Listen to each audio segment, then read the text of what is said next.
So I'm Graham Clues, Chief Exec of Medway Youth Trust. Well, I volunteer now. I volunteer and I have done for the last 7 or 8 years through school governor work. Started off as a parent governor, so very much about being involved with, I suppose, my kids' life at school.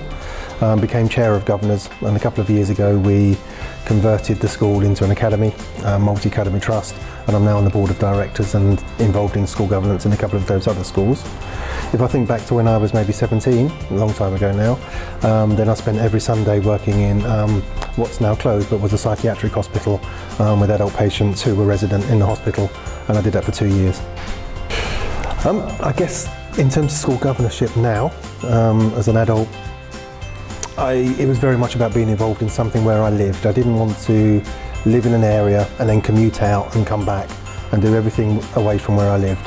So it's my local school, it's a school where my children went to, so it's very much about doing something in the area that I lived. And school governorship I think was good because it's very much the skills that I use as Chief Exec of this organisation.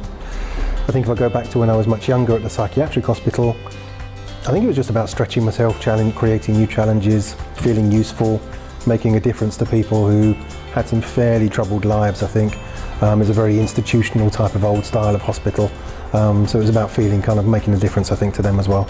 I think there are so many different opportunities now you can find a way where it can fit into your life. So whether that life is about family, work, homework, friends, relationships, whatever that might be, volunteering doesn't have to be as it was when I was 18, every Sunday for 2 years.